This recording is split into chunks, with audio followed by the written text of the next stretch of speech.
Hello royal audience, welcome to my channel Rupal royal किचनमध्ये तुमचं खूप खूप स्वागत आहे। आजच्या व्लॉगमध्ये मी तुम्हाला दाखवणार आहे कन्यापूजनच्या दिवशी केलेला स्वयंपाक। तर मी जे कन्यापूजन केलं होतं ते ऑफिसमधून आल्यावर आगंतुक मी ठरवलं होतं आणि एका शॉर्ट पिरियडमध्ये मी कन्यापूजन केलं होतं। पण खूप छान कन्यापूजन झालं होतं आणि त्या दिवशी केलेला खास स्वयंपाक त्याचं शूटही मी केलं होतं, त्यामुळे मी तुमच्यासोबत शेअर करते। चला तर मग सुरू करूया। घरामध्ये कोणतेही शुभकार्य असेल तर आपण सुरुवात करतो किचन काउंटरच्या स्वच्छतेपासून। तर मी किचन काउंटर म्हणजेच किचन ओटा स्वच्छ करून घेतला। त्यानंतर गॅसही स्वच्छ व्यवस्थित पुसून घेतला। त्यानंतर अग्निदेवतेची पूजा केली, अग्निदेवतेला नमन केलं आणि शुभकार्याला सुरुवात केली। लहान मुलीची आवड लक्षात घेता छोलेपुरी करण्याचा बेट ठरला। मग इन्स्टंट छोले बनवण्यासाठी मी काय केलं, साधारण मी 4 वाजता ऑफिसमधून आले होते। 4:15 वाजता मी गरम पाण्यात छोले भिजण्यासाठी ठेवून दिले। साधारण 2 तास म्हणजे 6 वाजेपर्यंत छोल्यांना छान व्यवस्थित भिजू दिलं, म्हणजे बऱ्यापैकी ते नरम झाले होते। त्यानंतर मी त्यांना कुकरमध्ये पाण्यासहित टाकलं, त्याच्यामध्ये तेजपान टाकलं, दालचिनी टाकली, मीठ टाकलं आणि छोले उकडण्यासाठी कुकरमध्ये लावून दिले। गॅस ऑन केला आणि गॅसवरती कुकर ठेवला। साधारण एक 5 ते 7 शिट्ट्या घेण्यासाठी छोले लावून दिले आणि त्यानंतर मी खीर बनवण्यासाठी सुरुवात केली।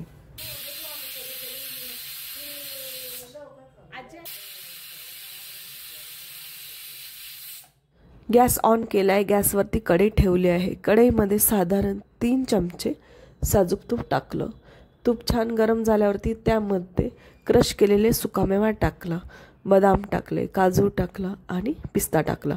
तेही छान व्यवस्थित तुपामध्ये सोनेरी रंग येईपर्यंत परतून घेतले। त्यानंतर त्यामध्ये मार्केटमधून आणलेल्या रेडीमेड शेवया क्रश करून टाकल्या, त्याही व्यवस्थित ड्रायफ्रूट सहित तुपामध्ये परतून घेतल्या। त्यानंतर त्यामध्ये जवळपास 1.5 ग्लास गरम पाणी टाकलं। इथे एक टिप सांगू इच्छिते, तुम्ही जर डायरेक्टली दूध टाकलं खीरीमध्ये तर शेवयाची खीर ही खूप घट्ट होते, ती खाल्ली जात नाही। त्यामुळे गरम पाणी टाकले तर ती लिक्विड फॉर्ममध्ये राहते।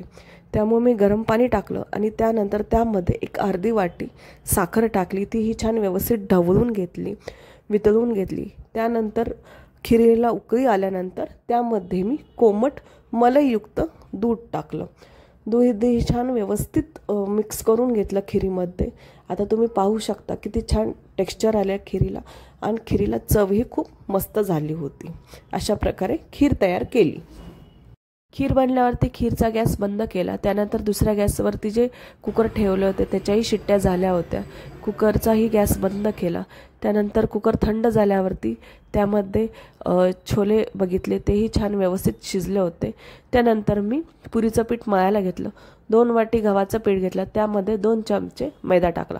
मैदा का टाकला तर पुरीला छान रंग येतो, गोऱ्या गोऱ्या पुऱ्या होतात म्हणून मैदा टाकला होता। त्यानंतर त्यामध्ये चवीपुरतं मीठ टाकलं आणि छान घट्ट पीठ मळून घेतलं आणि एक 10 मिनिटं पीठ भिजण्यासाठी बाजूला ठेवून दिलं। त्यानंतर छोलेची भाजी तयार करायला छोले बनवण्यासाठी इथे मी गॅस ऑन केला, गॅसवरती कढई ठेवली। कढई गरम झाल्यावरती त्यामध्ये साधारण 4 चमचे तेल टाकलं। तेल गरम झाल्यावरती त्यामध्ये साधारण 4 मीडियम कांद्यांची पेस्ट तयार केलेली मिक्सरमधून तीही टाकली, ती व्यवस्थित तेलात परतून घेतली। त्यानंतर त्यामध्ये साधारण 2 चमचे अद्रक लसूणची पेस्ट टाकली, तीही तेलामध्ये छान व्यवस्थित परतून घेतली। त्यानंतर त्यामध्ये 1 चमचा हळद, 2 चमचे लाल चटणी पावडर, 1 चमचा घरचा काळा मसाला पारंपरिक, त्यानंतर त्यामध्ये 2 चमचे छोले मसाला टाकून छान व्यवस्थित मसाला परतून घेतला तेलामध्ये।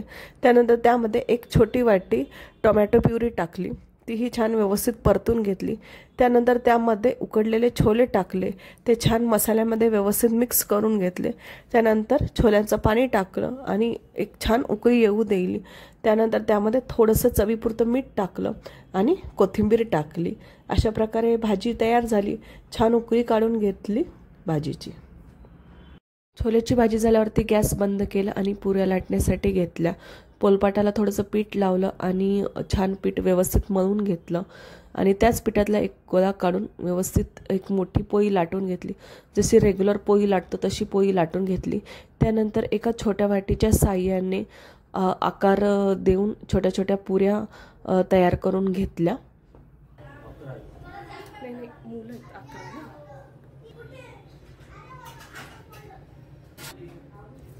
पुरी तळण्यासाठी गॅस ऑन केला, गॅसवरती कढई ठेवली, कढईमध्ये तेल टाकलं. तेल गरम झाल्यावरती त्यामध्ये एक एक पुरी टाकून छान पुऱ्या तळून घेतल्या.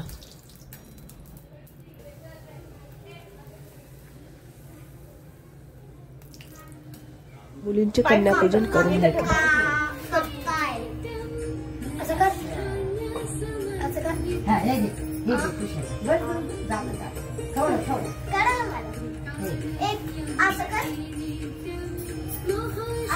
फक्त पायाचं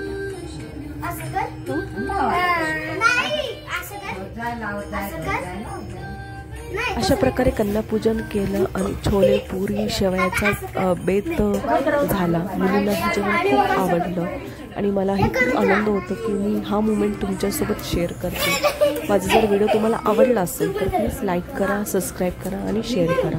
थँक्यू सो मच.